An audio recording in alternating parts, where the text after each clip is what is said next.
फिर दिन हुआ पुरानी रात का, करे सौ शुक्र हम खुदा की जात का, खुदा की जात का, नया फिर दिन हुआ। आज की आयत खुदावंद उन सब के करीब है जो उससे दुआ करते हैं, यानी उन सब के जो सच्चाई से दुआ करते हैं। ज़बूर 145 18वीं आयत। अजीज़ों, अगर हम अपने रोज़मर्रा ज़िंदगी के टाइम टेबल का जायज़ा लें तो हम में से अक्सर का खुदा के साथ रफ़ाकत का वक्त निस्बतन कम होगा। इसी से हमें अंदाज़ा होगा कि हमारी तरजीहात क्या हैं। हम हर बात में अपने फ़ायदे को तरजीह देते हैं, जिसमें हमारी खुद गर्जी का अंसर नुमायाँ होता है।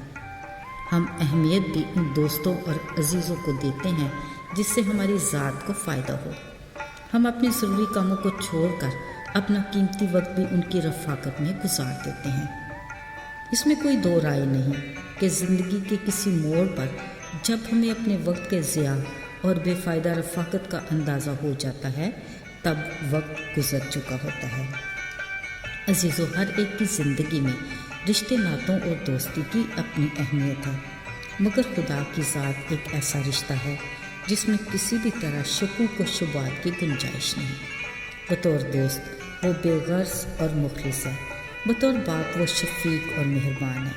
उसके साथ वक्त गुजारना किसी भी तरह घाटे का सौदा नहीं।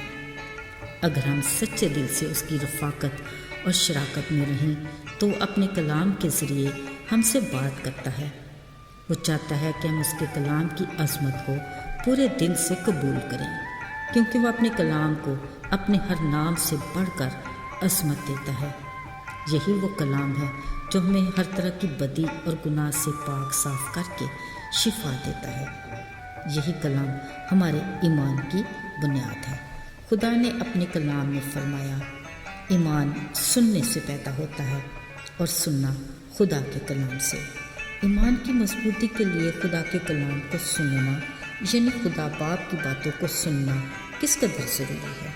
अजीज़ों, खुदा से दुआ करना भी उतना ही ज़रूरी है जितना खुदा का कलाम पढ़ना और सुनना। इसकी बदौलत हम खुद को उसकी फरमाबरदारी के लिए तैयार करते हैं। खूबसूरत दुआ की बुनियादी बात ही ये है कि हम अपने सारे दिल को उसके हजूर उंडेल दें। हम कितनी ही मसरूफ़ क्यों ना हों, हमें खुदा की बरकत लेने, उसके साथ रफ़ाकत के लिए अपने ठहराए वक्त का ख्याल रखना ज़रूरी है। अजीज़ों, दानियल नबी के बारे में खुदा के कलाम में लिखा है कि वो अपने असीरी के दौर में दारा बादशाह की सल्तनत में मसरूफ़ तरीन 3 वज़ीरों में से एक था। फिर खुदा की फाजल रूह के बायस सब वज़ीरों नाज़मों पर सबकत ले गया, तो बादशाह ने उसे तमाम मुल्क पर मुख्तार ठहराया। ये उसकी ज़िंदगी के मसरूफ़ तरीन दिन थे। इसके उसकी जान को भी शदीद ख़तरे थे। फिर भी वो खुदा के साथ अपने ठहराए वक्त का पाबंद था और दिन में 3 मरतबा घुटने टेक कर खुदा के हजूर दुआ और शुक्रगुजारी करता रहा। अजीज़ों, दानियल नबी की खुदा से रफ़ाकत हमारे लिए बेहतरीन मिसाल है।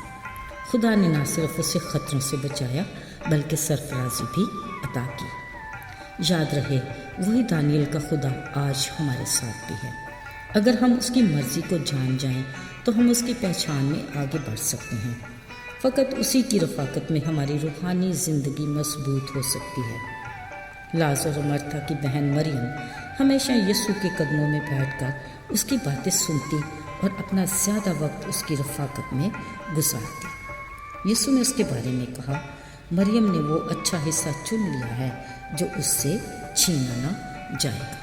अजीज़ों, बिलाशुबा हम जितना वक्त खुदा के साथ गुजारते हैं, हमारी ज़िंदगी में उसका अमल दखल उतना ही होगा, और जितना खुदा का अमल दखल होगा उतनी ही हमारी ज़िंदगी में ताज़गी, बहाली और सरफराजी आएगी। याद रहे, चाहे हालात कैसे ही क्यों न हों, हमें खुदा के साथ अपने ठहराए वक्त के वादे को पूरा करना है। आइए दुआ करें। आए खुदावंद, आज के दिन के लिए और तेरी खूबसूरत कलाम के लिए तेरे शुक्रगुजार हैं। ہم نے تیری حضوری اور قربت کی عظمت کو سمجھا اور جانا۔ جب ہم اپنی اب تک کی زندگی پر نظر کرتے ہیں تو ہمیں اندازہ ہوتا ہے کہ ہم نے خود کو تیری اس برکت سے کس قدر محروم رکھا۔ ہمیں فضل دے اور توفیق عطا کر کہ ہم ہمیشہ تیری حضوری سے برکت پاتے رہیں۔ آمین۔